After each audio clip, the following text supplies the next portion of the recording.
ఏమిటది? ఇదా పలావు బావా. ఆ గదిలో నీ భార్య, ఈ గదిలో నీ కూతురు పలావు తెప్పించుకు తినేశారు. మిగిలింది ఈ గిన్నెలో పోసాను. కుక్కలకు మారుకోసి వస్తాను. ఆకలిగా ఉంది, అది కొంచెం పెట్టరా. కుక్కలకి బావా? నేను కుక్కలు అంటూ ఉండేరా. ఈ ఇంట్లో నా బతుకు కుక్క బతుకు అయిపోయిందిరా. అన్నం పెట్టరా, తింటారా? వద్దు బావా. రే సుబ్బు, వద్దు బావా, నువ్వు అలా అంటరా. ఆకలేస్తుందిరా, కొంచెం అన్నం పెట్టరా. తప్పు బావా, తప్పు. రే సుబ్బు, ఆకలేస్తుందిరా. వద్దు బావా, బావా వద్దు బావా, వద్దు వద్దు వద్దు. రే సుబ్బు, వద్దు బావా, ఆకలేస్తుంది. వద్దు బావా. రే కొంచెం పెట్టరా. కుక్కలకి బావా ఇది. బావా బావా, నువ్వు మంచోడు కదరా, కొంచెం బెటరా, తింటానా. ఇదా ఇది తిట్టవా?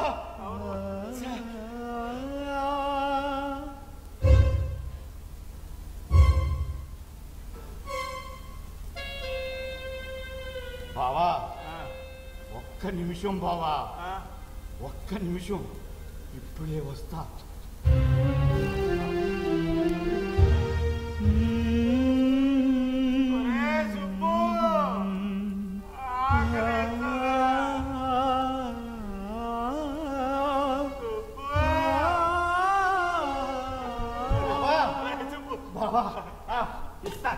ఇస్తాను బావా. ఇది చూసావా? ఇదిగో ఇది నువ్వు వేసుకునే కోటు. ఇగో ఇది నువ్వు తొడుక్కునే చెప్పులు. ఇది నీ చెప్పులే బావా. నీ కోటు వేసుకుని తిరగాలనుంది, నీ చెప్పులు తొడుక్కుని నడవాలనుంది. నువ్వు పడుకుని రిలాక్స్ అయ్యే మడత కుర్చీలో నేను పడుకుని రిలాక్స్ అవ్వాలి. నువ్వు తినే వెండి కంచంలో నేను అన్నం తినాలి. నువ్వు రాసుకునే సబ్బు, నువ్వు వాడే పేస్టు, బ్రష్, ఆఖరికి నువ్వు గడ్డం గీసుకునే రేజర్ కూడా ఇందులో ఎంతో పదిలంగా రాసుకున్నాను బావా. ఏమిట్రా సుబ్బు నువ్వు అనేది? బావా నిజం బావా. నువ్వంటే నాకెంతో ప్రాణం. నేను మంచోడిని కదా. మంచోడు. మరి నాలాంటి మంచోడికి నువ్వు ఏదైనా చెయ్యాలి కదా, చెయ్యాలి కదా. ఇదిగో ఇదిగో ఇదిగో ఈ దస్తావేజుల్లో ఈ ఇంటిని నా పేర రాయించాను. ఈ పెన్నుతో నువ్వు ఒక్క సంతకం పెట్టేస్తే ఏదో ఉడతా భక్తిగా ఈ ఇంటిని నాకు గిఫ్ట్గా ఇచ్చామనుకుంటాను. ఈ పెన్ను కూడా నీదే. ఒక్క సంతకం పెట్టే బాబా. బాబా ఒక్క సంతకం పెట్టు బాబా. దా బాబా. బాబా బాబా బాబా బాబా. అమ్మ బాబాయ్, అమ్మ బాబాయ్, అయ్ బాబాయ్, అయ్ బాబాయ్, అయ్ బాబాయ్, అయ్ బాబాయ్.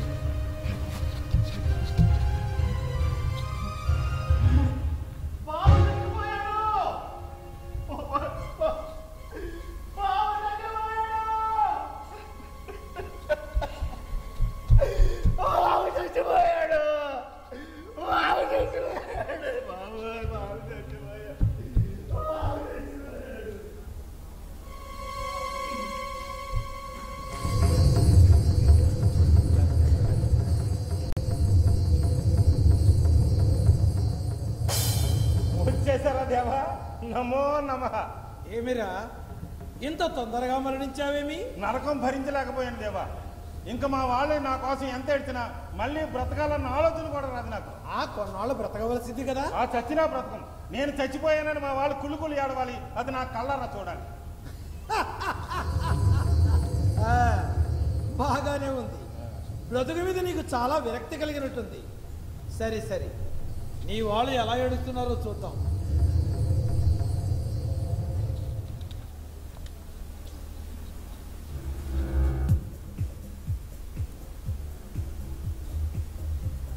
ఎవరో కనిపించడం లేదు, ఎవరి ఏడుపులు వినిపించడం లేదేమిటి దేవా? రాత్రే పోయాడు రా బేబే, మీరెవరు రావట్లా. నిన్న బెరల్ గ్రౌండ్స్కి వెళ్ళి ఆ వ్యవహారం చూసి వచ్చేస్తాను. మీ తాజ్ బంజారాలో గ్రాండ్ పార్టీ ఏర్పాటు చేయండి. ఓకే, సరే సరే. నేను ఒరే, మా బావ కూడా తగలడతాడట, ఇంకో ఫుల్ ఎక్స్ట్రా తీసుకో. సరే సరే, ఉంటా, బాయ్. వస్తున్నా మహి, వస్తున్నా. ఈ జనంతో వస్తున్నా. మీరు ఇంకా ఇక్కడ ఉన్నారేంట్రా? మీ నాన్న సామాన్ చూడడానికి జనం వస్తున్నారా? వెళ్ళి రిసీవ్ చేసుకోండి. అలా నవ్వుతారేంటరా బాబు, కాస్త ఏడవండ్రా. ఇంతకీ మీ అమ్మ అక్క ఏరి? లోపల ఉన్నారు బాబు. లోపల ఉన్నారా? ఏవే బానే ఉందా? సూపర్ గా ఉన్నావమ్మా. మన స్టేటస్ తగ్గట్టుగా కనిపిస్తున్నావు. అరే నీ చీర కొంచెం లొంగరుగా ఉన్నాయి, సరి చూసుకో. ఏమండి ఒకసారి ఇలా రండి. ఏంటో నా చీర కొంచెం సర్దండి.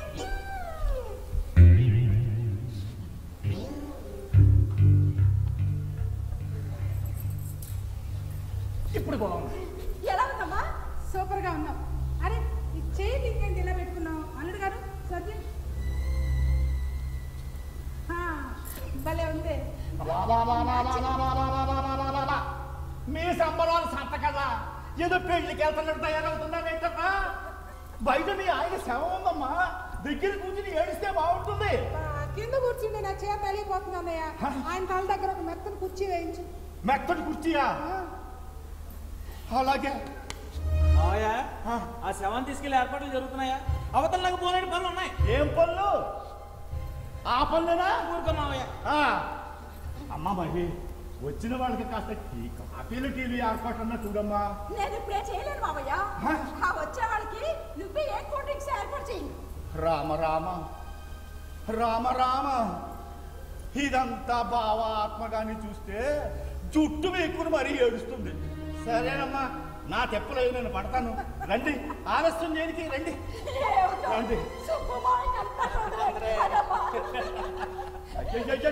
అయ్యో, అలా నవ్వకూడదర్రా, కాస్త ఏడవండర్రా. ఏమిటో ఏడవలని మాకు మాత్రం లేదా ఏమిటి? ఆస్తులన్నిటికీ మేమే వారసులం అయిపోయామన్న ఆనందంలో ఏడుపు రావడం లేదు. చచ్చిపోయింది భర్తమ్మా. ఏడు ఎక్కడి వస్తుంది మావయ్య? ఇప్పుడు జనం కోసం అన్నా ఏడవాలిగా. ఏమండి ఏమండి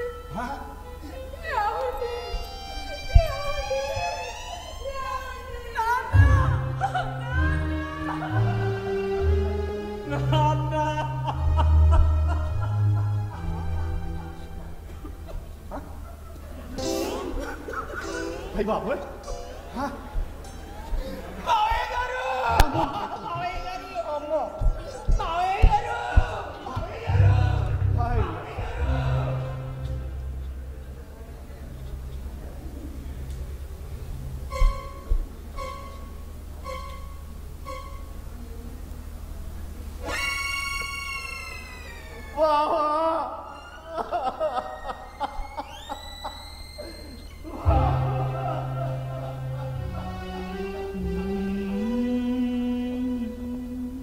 భవానీ చంద్ర, నీ వాళ్ళు కుళ్ళి కుళ్ళి ఏడుస్తారన్నా, తుళ్ళి తుళ్ళి నవ్వుకుంటూ వెళ్ళారే మీరా? అదే నాకు అర్థం కావటం లేదు దేవా. డబ్బు వ్యామోహంలో పడ్డప్పుడు మానవ సంబంధాలు ఇలాగే మట్టి కొట్టుకుపోతాయిరా. నిజమే దేవా, నాలాంటి దరిద్రపు కొట్టి చావు పగవాడికి కూడా అక్కర్లేదు. నన్ను వెంటనే తీసుకెళ్ళిపో. ఎక్కడికి? నరకానికి. నీకు అవకాశమే లేదు. నరకంలో అనుభవించాల్సిన బాధలన్నీ నువ్వు ఎక్కడే అనుభవించేశావు. పోలీసు స్వర్గానికైనా తీసుకెళ్ళు. నువ్వే మంచి పనులు చేశావని స్వర్గానికి వెళ్ళిపోతావు. ఎందుకు చేయలేదు? గుడులు గోపురాలకి చందాలు ఇచ్చాను. ఆ గుడి గోడలకు ఉన్న శిలాఫలకములపై నీ పేర్లు చెక్కించుకున్నావు కదా. ఆ స్వచ్ఛంద సేవా సంస్థలకు డొనేషన్లు కూడా ఇచ్చాను. ఆ స్వచ్ఛంద సేవా సంస్థలతో సన్మానాలు చేయించుకున్నావు కదా. ఎంతో మంది పేదవారికి నా ఫ్యాక్టరీలో ఉద్యోగ అవకాశాలు కల్పించి వాళ్ళకి ఉపాధి కూడా కల్పించాను. పేదవాళ్లకు ఉద్యోగాలు ఇచ్చి వాళ్ళ కష్టాలతో లాభాలను ఆర్జించావు కదా. ఏమిటి ఆలోచిస్తున్నావు? బ్రతికి చెడ్డాను, చచ్చి చెడ్డాను. మొత్తానికి బ్రతికి చెడ్డవాడివయ్యావు. నరకానికి వెళ్ళడానికి లేదు, స్వర్గానికి వెళ్ళడానికి లేదు. మరి నా పరిస్థితి ఏమిటి ఇప్పుడు? శూన్యం. పిశాచివై శూన్యంలో తిరగడమే. ఏమిటి పిశాచిలా శూన్యంలో తిరగాల? ఇది మరీ దారుణం కదా దేవా. నీలా సృష్టి ధర్మాలను వ్యతిరేకిస్తూ చచ్చి మళ్ళీ బ్రతికేయాలని ఆశపడే వాళ్ళందరికీ ఇదే శిక్ష. నిజమే దేవా. సృష్టి ధర్మానికి విరుద్ధంగా చచ్చిపోయిన మనిషి తిరిగి బ్రతికితే ఏం జరుగుతుందో నన్ను చూస్తే తెలిసి వస్తుంది. లెస్స పలికిదివిరా, లెస్స పలికిదివి. సృష్టి ధర్మాన్ని బట్టి మనిషి నడవడిక ఎలా ఉండాలనే శాస్త్ర ధర్మం పుట్టింది. శాస్త్ర ధర్మాన్ని బట్టి మంచితనం, మానవత్వం అలవరుచుకోవాలన్న జ్ఞానంతో యుగ ధర్మం నడుస్తుంది. వాటితో పాయలుగా నూకున్నవే కుటుంబ ధర్మాలు, పుత్ర ధర్మాలు, సమాజ ధర్మాలు. ధర్మ సిద్ధాంతాలను అనుసరించిన వాడి జీవితం పరిపూర్ణమవుతుంది. నిజమే దేవా. ఆయుష్ పూర్తయి చచ్చిపోతున్న వాడిని లాభాల కోసమో స్వలాభాల కోసమో వాడి నోళ్ళల్లోనూ ముక్కుల్లోనూ గొట్టాలు వెంటిలేటర్లు పెట్టేసి వాడిని బ్రతికించేయాలని చూస్తున్నారు. వాడు బ్రతకడం మాట దేవుడెరుగు. బ్రతికుండగా నేను నరకాన్ని చూసేస్తున్నాడు. ఇప్పుడు నా పరిస్థితి కూడా అదే. బాధపడకురా భక్త, బాధపడకు. చేతులు కాలిన తర్వాత ఆకులు పట్టుకుంటే ఏమిటి ప్రయోజనం? నీ దీపం ఆరిపోకుండా ఉన్నప్పుడే ఇలా ఆలోచించాల్సింది. నీ జీవిత నౌక హంసలా సాగిపోతుందని ఆశపడ్డావు, కానీ ఇప్పుడు ఏమైంది? అవును దేవా, నా జీవితం హంసలా సాగలేదు. కారు ఉంది కదా అని కారులో కూర్చుని అద్దాలు మూసేసుకుని బయట ప్రపంచాన్ని చూడకుండానే ప్రయాణం చేశాను. రోడ్డు పక్కగా అంగవైకల్యంతో బాధపడుతున్న వాడిని చూడలేకపోయాను. ఆకలితో అలమటిస్తూ అన్నమా రామచంద్ర అంటూ ఉన్న వాళ్ళని కూడా చూడలేకపోయాను. నేను చాలా తప్పు చేశాను. ఇప్పుడు నేను అలాంటి వాళ్ళకి ఏదైనా చేయాలి. ఇప్పుడేం చేయాలనుకుంటున్నావు? నేను మళ్ళీ బ్రతకాలనుకుంటున్నాను. మళ్ళీ బ్రతకడం? అవును దేవా, నువ్వు నన్ను హంసలో 6 నెలలు బ్రతికి రమ్మని వరాన్ని ఇచ్చావు. ఆ సమయం ఇంకా ఉంది, అందుకే నేను మళ్ళీ బ్రతకాలనుకుంటున్నాను. సరే, ఈసారి బ్రతికి నువ్వేం చేయాలనుకున్నావు అది చెయ్యి. వెళ్ళు. ధన్యోస్మి దేవా, ధన్యోస్మి.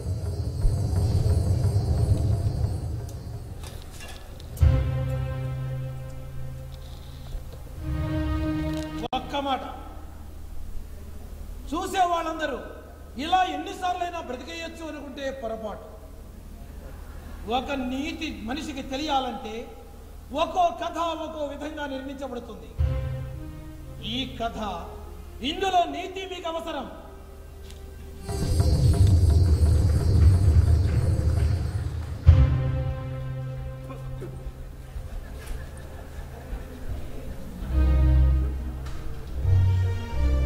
ఏమిటండి, మీరు మళ్ళీ బతికేశారా? మళ్ళీ బ్రతికేశాను. ఇదేంటి బావా, చచ్చిపోతున్నావు బతికేస్తున్నావు. ఇదేదో డ్రైవింగ్ లైసెన్స్ చచ్చిపోతే లంచం ఇచ్చి బతికించున్నట్టుంది. చూడనా, బ్రతికెవరు ఉత్తరించాలి కనుక చస్తే సంవత్సరాలు పండగల్లా చేసేవాళ్ళం. నువ్వేం కంగారు పడుకు బామ్మర్ది. ఇన్నిసార్లు చచ్చిన వాళ్ళు మళ్ళీ చావరని గ్యారంటీ. చూడు, నేను ఇంతకు ముందు బ్రతికిన ఉద్దేశం వేరు, ఇప్పుడు బ్రతికిన ఉద్దేశం వేరు. ఉద్దేశం ఉంటే మాత్రం ఏ లాభం? మూల కూర్చునే బ్రతికేక. మొదటిసారి కర్రిచ్చాం, రెండోసారి కడుపు మార్చాం, ఈసారి మంచం మీద పడుకోబెట్టేస్తే గోడ వదిలి. నాకు తెలిసిరా, మీరు మొహం మీద చేతులతో మొక్కుతారు, వెనక్కొచ్చి కత్తులతో పొడుస్తారు. మేమందరం ఒక్కటైనప్పుడు తెలిసి మాత్రం నువ్వు ఒక్కడే ఏం చేయగలవు? ఇది నిజమే. గడ్డి పరకలన్నీ కలిసి ఏనుగుని బంధించేసాయిట. ఇప్పుడు బావ ఏనుగైతే మీరందరూ గడ్డి పరకలు. బావా, నా మాట విని మంచం మీద పడుకుని మళ్ళీ చచ్చిపోయే వరకు హాయిగా టీవీ చూస్తుండు. నేను టీవీయే చూస్తానో, మిమ్మల్ని అందరినీ ఒక చూపు చూస్తానో చూద్దు కానీ. మామయ్య గారు ఎక్కడో ఉన్న యమలోకం దాకా నడిచి వెళ్ళి నడిచి వస్తున్నారు. ఈ వయసులో అంత ప్రయాస అవసరమా? ఎంత ఎనర్జీ వేస్ట్ అవుతుంది. అంతే కదా మరి. బావా, నీకు 2 ఆప్షన్లు. ఒకటి, బ్రతికుంటే రోగిస్టోళ్ళ మంచం మీద పడుకోవడం. రెండోది, నువ్వు చచ్చిపోతే మళ్ళీ ఇక్కడికి రాకుండా ఆ లోకంలోనే ఉండిపోవడం. నేనెక్కడికి వెళ్తాను రా బామ్మర్ది? మీ అందరి జాడ్యం వదిలించడానికే వచ్చాను. ఒకవేళ మీరంతా కలిసి నన్ను చంపాలని చూస్తే మాత్రం నా రివాల్వర్తో కాల్చి పారేస్తాను. అదేంటి బావా ఏదో సరదాకి మాట్లాడితే అంత కోపడతావు? అమ్మ చెల్లెమ్మా, బావెవరు? దేవుడు, ఈ ఇంటి యజమాని. అలాంటి మనుషులు పట్టుకుని మీరందరూ ఇష్టం వచ్చినట్టు మాట్లాడితే కోపం వచ్చి తన తుపాకీతో కాల్చి పారేస్తాడా? నీకు బాగా అర్థమైందిరా. నేను ఎప్పుడు నీ పార్టీయే బావా. ఒరే సుబ్బు, బావా పండగలకి పబ్బాలకి జీతానికి ముందు అదేంట్రా ఇస్తారు? జీతానికి ముందు పండగలకి పబ్బాలకి జీతానికి ముందా? బోనస్ బావా. బోనస్ గా ముందు నిన్ను కాల్ చేస్తాను. అదేంటి బావా ఫినిషింగ్ ఇలా ఇచ్చావు? ఈ కథ ఇంకా ఫినిష్ అవ్వలేదురా, ఇప్పుడే మొదలైంది. ఇంతవరకు మీరు నా కథని సరైన ట్విస్టులు లేకుండా చూశారు. ఎప్పటి నుంచి నేను ఇచ్చే ఒక్కొక్క ట్విస్ట్ కి మీకు రక్తపోట్లు, గుండెపోట్లు కూడా వచ్చేస్తాయి. కిడ్నీలు కూడా పాడైపోతాయేమో. చితికిపోతాం. అంటే ఇప్పుడు ఏం చేయాలనుకుంటున్నాను? మీ అందరి మనసుని కొరకంచుతో కాల్చే సమాధానం చెప్తారా? మాకు మళ్ళీ మిలిటరీ డిసిప్లిన్ చెప్తారా? ఇప్పుడు మీకు కావాల్సింది మిలిటరీ డిసిప్లిన్ కాదురా, షూటర్ సైడ్ పద్ధతిలో మిమ్మల్ని సరిదిద్దాలి. అంటే నువ్వు అలా డిసైడ్ అయిపోయావన్నమాట. నేను డిసైడ్ అయితే డిలే ఉండదు. చంపేస్తారా? చంపకుండా బ్రతికిస్తారు, బ్రతికించి చంపేస్తారు కాదు మావయ్య. తినబోతూ రుచెందుకురాలుడు చూడు గాని. బావా నువ్వు ఇవ్వడానికి ఇంద్రుడివి, తప్పడానికి దేవేంద్రుడివి బావా. ఇవ్వడానికి నా దగ్గరే ఉంది, దొప్పడానికి నీ దగ్గరే ఉంది. చూడండి, మీలో ఏమైనా మంచితనం ఉంటే మంచిగా మారండి. లేదు మీ చెడ్డతనాన్ని చూపిస్తామనుకుంటే మాత్రం నా అంత చెడ్డవరం అక్కడ ఉండడం. ఆ యమధర్మరాజు మీదట్టు అందరికీ మంచి రోజులు వస్తాయి, మీకు మాత్రం చెడ్డ రోజులు వచ్చాయి. ఖబర్దార్. అబ్బా హిందీ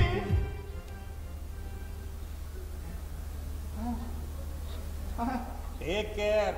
ఇంగ్లీషు జాగ్రత్త సుమా. తెలుగు అన్ని భాషల్లోనూ అర్థమైంది కదా? అందరికీ బాగా అర్థమైంది.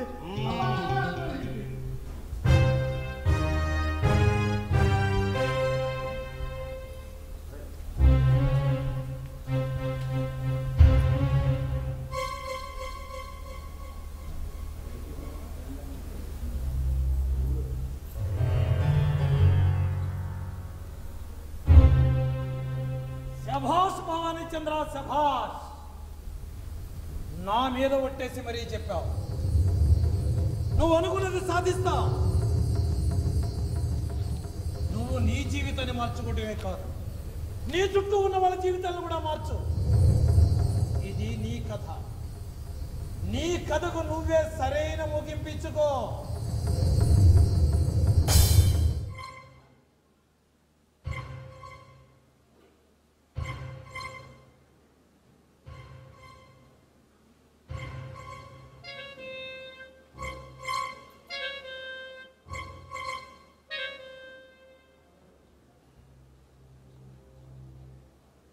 నీ చీర ఇస్త్రీ చేసేసాను.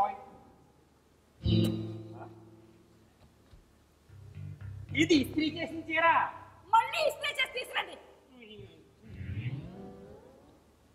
చెలిమా ఇవాళ కూరేంటి? చికెనా మటనా? నాకేం తెలియదు, నేను తీసుకెంచుకో. విసిగించగా నాకేం పట్టింది? ఓహో ఇంట్లో రూల్స్ మారిపోయింది కదూ, మర్చిపోయాను. ఇక కోడి కూరలు ఉండవు, అన్ని కాయగూరలే. అమ్మా ఏమైందిరా? మీ అమ్మ మాట్లాడే పరిస్థితిలో లేదు. అదే మామయ్య, అమ్మకి ఇచ్చిన వేరే టికెట్ క్యాన్సిల్ చేసి వేరే అత్యంతకి ఇచ్చేసారట. అవునమ్మా, టీవీలో చూపిస్తున్నారటగా, మీరెవరు చూడలేదా? అదేట్రా, అమ్మ కన్ఫర్మ్ టికెట్ ఇంకొకరికి ఎవరు పెట్టి? ఏమో నాకేం తెలుసు. ఇంతకీ ఎవరికి ఇచ్చారు? అదే లేబర్ పార్టీ అభ్యర్థి హరిదాస్ కి. వాడలా గెలుస్తాడు రా, ఓట్లు కొనాలిగా. వాడు ఓట్లు కొనకుండానే గెలుస్తాడు.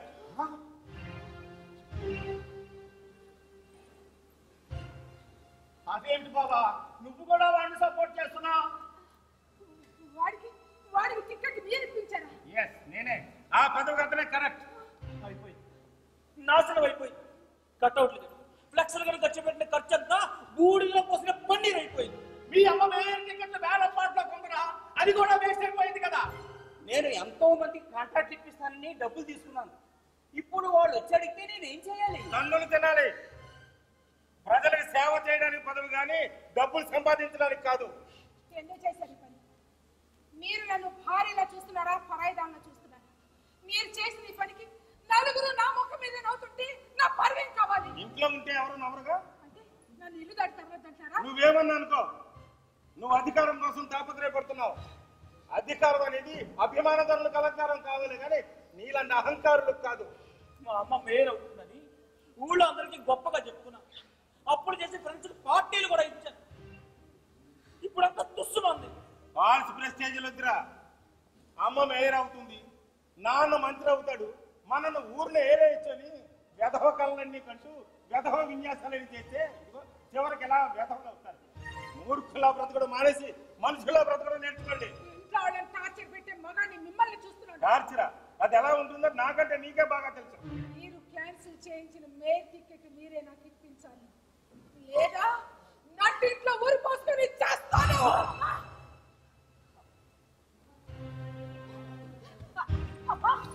నాన్న ఫోన్ చేశారమ్మా. అత్తయ్య అదుర్స్, మామయ్య బెదుర్స్. ఒరే నిజా, ఈ అమ్మ మెయిన్ అయిపోవడం ఖాయం. హలో, ఇన్స్పెక్టర్ గారా? నేనండి, ఇండస్ట్రియలిస్ట్ భవానీ చంద్రన్ మాట్లాడుతున్నాను. నా భార్య ఆత్మహత్య ప్రయత్నం చేస్తుంది, వెంటనే వచ్చి అరెస్ట్ చేసి తీసుకెళ్ళండి. అదేంటి బావా, పోలీసులకు ఫోన్ చేశానంటే? ఆత్మహత్య నేరం, కాసేపట్లో పోలీసులు వచ్చి అరెస్ట్ చేసి తీసుకెళ్తారు.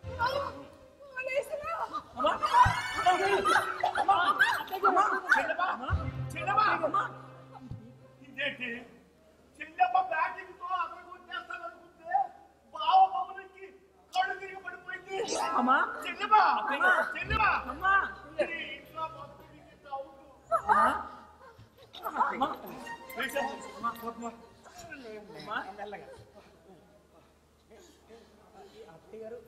ఇప్పుడు ఎలా ఉంది? పోలీసులు రావద్దని చెప్పాయి, నేను ఆత్మహత్య చేసుకో. అలాగే అలాగే. మావయ్య గారు, అత్తయ్య గారు, ఎరా ఈ ఇంట్లో నీ పని ఏంటి? వెళ్ళాం పట్టుకోవడం. నిన్ను అడిగానా వీడిని అడిగానా? సారీ బాబా, మళ్ళీ బౌలింగ్ మొదలెట్టినట్టున్నావు. నేను అడ్డురాను, నువ్వు కానీ. ఎరా ఇళ్ళరకం ఉండిపోతున్నావా? ఇల్లు కలగడం లేదు.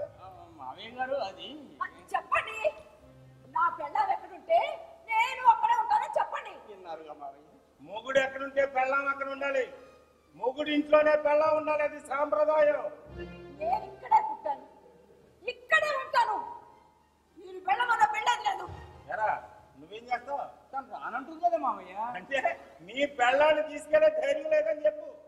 ఆ మాట చెప్పడానికి కూడా నాకు ధైర్యం రావట్లేదు మావయ్య. ఒరే సుబ్బు, బాబా నువ్వు లోపలికి వెళ్ళి బకెట్ చీపురు పట్ట. అలాగే. ఎందుకు బావా? అల్లుడు గారి చేత బాత్రూములు క్లీన్ చేయించడానికి. నా చేత? నీ చేతే ఉదయం సాయంకాలం కూడా శుభ్రం చేయాలి. అంటే ఇంటల్లుడు పనుడైపోయాడు. నువ్వు ఉండి బాబాయ్. మావయ్య గారు, ఇది చాలా దారుణం. కూర్చుని తింటూ బెల్లం కొంగట్టుకుని తిరిగేవాడికి ఇదే పనిష్మెంట్. అక్కడికి నువ్వు ఇంట్లోనే ఉండాలని నిర్ణయించుకుంటే ఫ్యాక్టరీకి తీసుకెళ్లి అక్కడ బాత్రూమ్ కూడా క్లీన్ చేస్తాను. వద్దులే మావయ్య, వద్దు. పద మన ఇంటికి వెళ్దాం. నేను రాను. మీ నాన్న నన్ను బాత్రూములు కడగమంటున్నాడు. కడగండి. ఏంటి? నేను బాత్రూములు కడగాల? కడగమంటున్నాగా? నా పెళ్ళం నా ఇష్టం. నా ఇంటికి వెళ్తారా? అమ్మా, నువ్వేం మాట్లాడగంటే నేనే మాట్లాడిన తల్లి. నువ్వు పోయినా ఇప్పుడు నువ్వు అక్కడే ఉండు, నేను వచ్చేస్తాను. ఈ ఇంట్లో నిన్నెవ్వరూ సపోర్ట్ చేయరు. నువ్వు కూడా ఈ ఇంట్లోనే ఉండాలని నిర్ణయించుకుంటే నీకు కూడా ఒక బకెట్ చిగురిపిస్తాను. ఒరే నువ్వు అక్కడ ఉన్నావు కదా? ఆగరా, చదువు ఆపేశావు, అప్పులు చేసేసావు, ఇప్పుడు ఏం చేద్దాం అనుకుంటున్నాను? ఇంకే నిర్ణయం తీసుకోలేదు. నేను తీసుకున్నాను. 2 జతలు ఖాకీ బట్టలు కుట్టిస్తాను. రేపే మన ఫ్యాక్టరీకి వెళ్ళి వర్కర్ గా జాయిన్ అయిపో. వర్కర్ అంటే చెప్తా నేను చేయను. మరి రేపటి నుంచి భోజనానికి డబ్బులు ఎక్కడి నుంచి వస్తాయి? భోజనం డబ్బులు ఏంటి? రోజు ఇంట్లో తింటాను కదా. రేపటి నుంచి నీకు ఇంట్లో భోజనం పెట్టరు, ఏదో ఒక పని చేస్తే ఇంట్లో భోజనం పెడతాను. నన్ను మీరు కొడుకుగా చూడటం లేదు, బేవసగాళ్ళ నువ్వు బేవర్స్ గడవే, అందుకే బేవర్స్ గడికి ఇంట్లో భోజనం లేదని చెప్తున్నాను. ఏదో ఒక పని చేస్తే ఇంట్లో ఉండు, లేదంటే బయటకు పో. ఆహా, ఓహో, ఫాస్ట్ స్పిన్ కలిపి బౌలింగ్ చేసేస్తున్నావు. స్కోర్ లేకుండానే వికెట్ల మీద వికెట్లు పడిపోతున్నాయి. మరి. అదేంటి బావా నా మీద బౌలింగ్ చేస్తావా? బౌన్సర్ రా నీకు, బాల్ విసిరితే మొహం పగిలిపోతుంది. బావా నేను రన్అట్, నాకు బౌలింగ్ ఎక్కర్లేదు, అయ్యాబో అవుట్. ఆగరా ఆగు. ఏంట్రా దోసపాదు పెడితే దొండకాయ కాసిందా? ఇవ్వడానికి ఇంద్రుడు, దొప్పడానికి దేవేంద్రుడునా? అరే నిన్ను నీ కొడుకులు కోడళ్ళు ఇంట్లోంచి ఎందుకు తరివేశారు ఇప్పుడు నాకు అర్థం అవుతుందిరా. కనికరిస్తే కన్ను పొడి చేస్తావురా నువ్వు. నా కోటు వేసుకుంటావా? నా చెప్పులు వేసుకుని నడవాలని ఉందా? నా వెండి కంచంలో తినాలని ఉందా? నేను రిలాక్స్ అవ్వే కుర్చీలో రిలాక్స్ అవ్వాలని ఉందా? అరే ఆశపడ్డంలో తప్పు లేదురా, కానీ ఆశపడ్డానికి కూడా హద్దు ఉండాలి.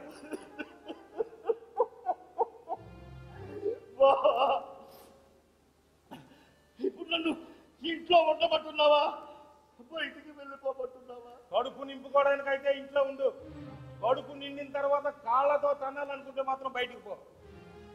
లేదు బాబా లేదు, బుద్ధిగా ఉంటాను బాబా, బుద్ధిగా ఉంటాను బాబా. యశోధరా, స్వేచ్ఛ కావాలా నీకు? అలాగే, కానీ ఒక్క విషయం మాత్రం గుర్తుపెట్టుకో. రాజకీయాల్లో చేరి ఊరినేదో ఉద్ధరించాలనుకునే ముందు ఇల్లాలుగా నీ ఇంట్లో సమస్యల్ని పరిష్కరించుకో. ఏ భార్య అయినా తన భర్త బాగుండాలని కోరుకుంటుంది, కానీ నువ్వు నీ భర్త చచ్చిపోవాలి, నీ భర్త సంపాదించిన డబ్బు కావాలి. ఆ డబ్బు అయిపోతే మళ్ళీ డబ్బు సంపాదించే భర్త కావాలనుకుంటావు. బాధ కలుగుతుంది యశోధర. నీ ప్రవర్తన చూసి ఈ గుండె ఎన్నిసార్లు ఆగిపోయిందో తెలుసా?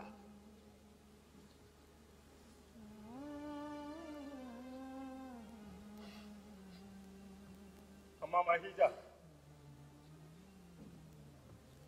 భార్య, భర్త, పిల్లలు, ఇల్లు, సంసారం ఇవి అన్యోన్యమైన దాంపత్యానికి నిదర్శనాలు. పాపం, అసూయ, డబ్బు అపేక్ష ఇవి పతనానికి పరాకాష్ఠలు. కన్నవారింట్లోనే ప్రపంచం ఉందనుకుంటే అది పొరపాటు.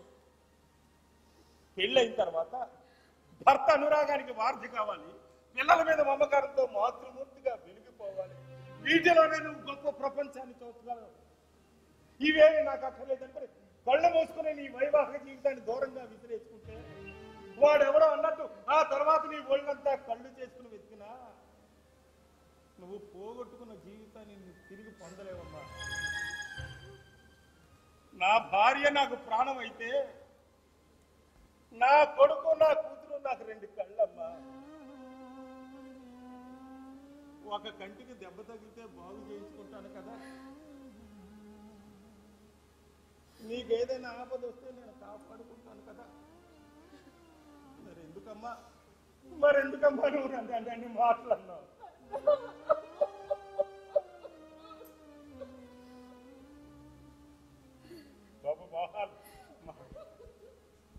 ఏ తండ్రైనా తన కూతుర్ని కాపాడుకునే భర్త రావాలనుకుంటాడు, నీలా కొంగట్టుకుని తిరిగే మొగుడు రావాలనుకోడు.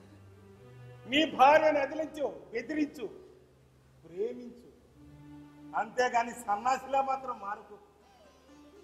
ఏదో ఒక పని చేస్తే ఎదుటివాడు గౌరవిస్తాడు, పక్కవాడు గౌరవిస్తాడు. ఏ పని లేకుండా తిరిగితే పెళ్ళాము చేతరించుకుంటుంది, ఆఖరికి ఇంట్లో పని మనిషి కూడా నేను ఆశ్రయంగా చూస్తుంది.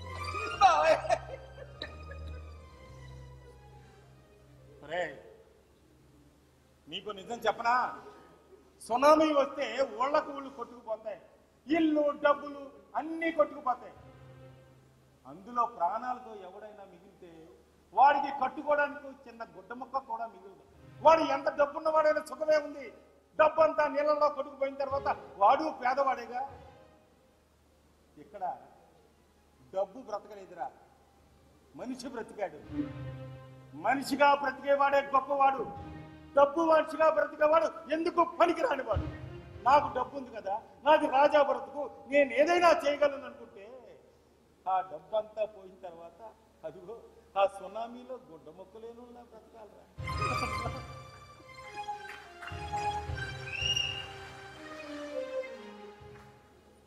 మనిషి ఎంత తినాలో అంతే తింటే ఆకలి తీరుతుంది, కడుపు నిండుతుంది. కడుపు నిండిన తర్వాత కూడా తింటే పొట్ట పేలిపోతుంది. డబ్బు కూడా అంతే. మనిషి బ్రతకడానికి ఎంత డబ్బు కావాలో అంతే ఉండాలి. అవసరానికి మించిన డబ్బు అనర్థానికి దారితీస్తుంది. పేకాట వ్యసనం ఉంటే వాడు ఇల్లే కొల్లవుతుంది. తాగుడు వ్యసనం ఉంటే వాడు ఒళ్ళే పాడవుతుంది. కానీ డబ్బు సంపాదన అనే వ్యసనం ఉంటే వాడు ఈ దేశాన్ని సర్వనాశనం చేసేస్తాడు. ఇదే అత్యంత ప్రమాదకరమైన వ్యసనం. అందుకే మీరు బ్రతకడానికి మీకు ఎంతెంత డబ్బు కావాలో అంతంతే బ్యాంకులో వేశాను. ఈ ఇల్లు కూడా మీ అందరికీ ఉంటుంది. మీ పట్ల నా బాధ్యతను సక్రమంగా నిర్వర్తించానని అనుకుంటున్నాను. పొలాలన్నీ పేదవాళ్ళకు పనిచేశాను. ఫ్యాక్టరీని వర్కర్ల పేరు వలసేశాను. అంగవైకల్యంతో బ్రతుకుతున్న వాళ్ళకి, అనాథులకి ట్రస్ట్ లాంటిది ఏర్పాటు చేసి వాళ్ళకి కావాల్సిన డబ్బు కూడా డిపాజిట్ చేశాను. ఇప్పుడు నా దగ్గర చిల్లి గవ్వకం లేదు. ఇప్పుడు నేను పేదవాడిని.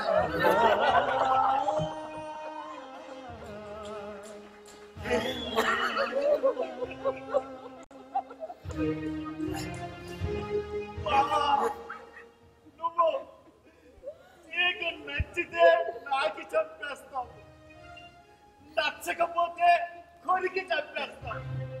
శబాష్ బావా శబాష్, నీ సెటిల్మెంట్ అదిరింది బావా, అదిరింది.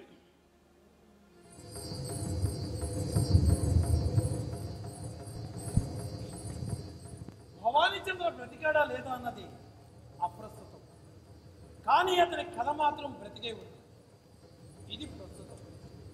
అవసరానికి మించిన డబ్బు మానవ సంబంధాలు ఎంతగా కబళిస్తుందో ఈ కథలో చూశాం, వాస్తవంలోనూ చూస్తూనే ఉన్నాం.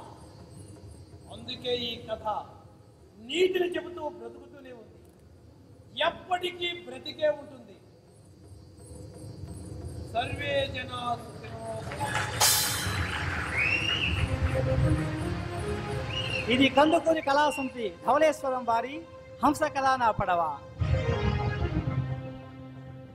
పాత్రధారి మరియు దర్శకత్వం శ్రీ టీవీ మణికుమార్ గారిని స్టేజ్ మీదకి రావాల్సిందిగా కోరుతున్నాం.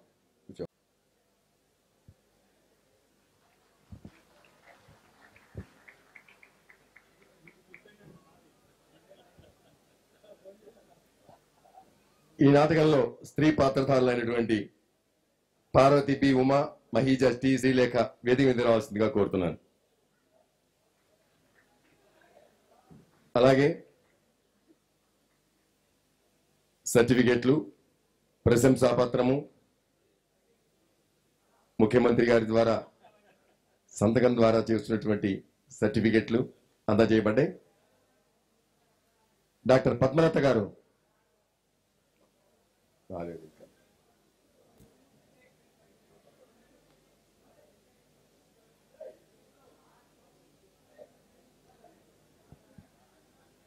ప్రతి ఆర్టిస్ట్ కి ఇంటికి వెళ్ళేటప్పుడు కేజీ స్వీట్ ప్యాకెట్ ఇవ్వాలని గౌరవనీయ మన పార్లమెంట్ అభ్యర్థి అయినటువంటి శ్రీ గౌరవనీయులు శ్రీ మురళీమోహన్ గారు ప్రతిపాదించారు. ఆ ప్రకారం నాటకంలో ప్రతి నటుడికి, టెక్నీషియన్ కి, సాంకేతిక ఎవరైనా సరే అందరికీ ఒక స్వీట్ ప్యాకెట్ చొప్పున ప్రత్యేకంగా ఇంతవరకు నంది నాటకోత్సవాలు ఎప్పుడూ జరగల, ఇక్కడ జరుగుతున్నది. అది కూడా వీళ్ళందరికీ ఇవ్వబడుతుంది. ఇప్పుడు స్వీట్ ప్యాకెట్స్ తీసుకుంటే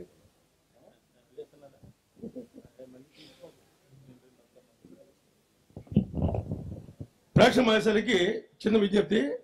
మొట్టమొదటిసారిగా రాజమహేంద్రవరంలో జరుగుతుంటే ఈ నాటక పోటీల్లో ప్రతి యాక్ట్ చేసిన కళాకారులకి, సాంకేతిక నిపుణులు కూడా మరి మా ఎంపీ గారు ఒక స్వీట్ ప్యాకెట్ ఇవ్వడం అనేది కొత్తగా ప్రవేశపెట్టారు. ఇది చాలా అద్భుతమైన ప్రక్రియ. ఇప్పుడు ఆ స్వీట్ ప్యాకెట్ని మా డైరెక్టర్ మణికుమార్ గారికి అందజేస్తారు.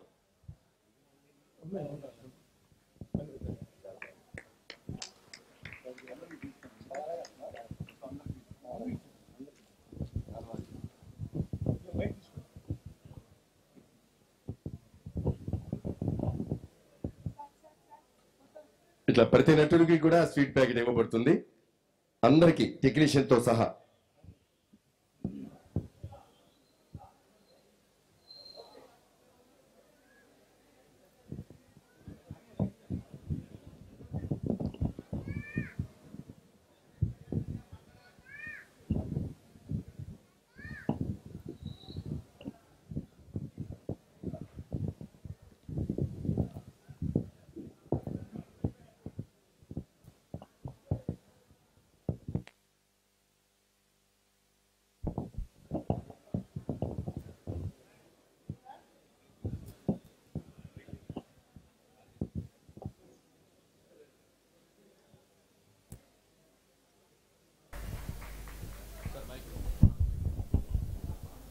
ఈ రోజున ఇనాగరేషన్లో ఎవరితో డాన్స్ పెట్టించాలి అని ఆలోచించేటప్పుడు రకరకాల ఆలోచన వచ్చినా మన రాజమండ్రి కళాకారులతో చేయిస్తే బాగుంటుంది ఆలోచన వచ్చింది.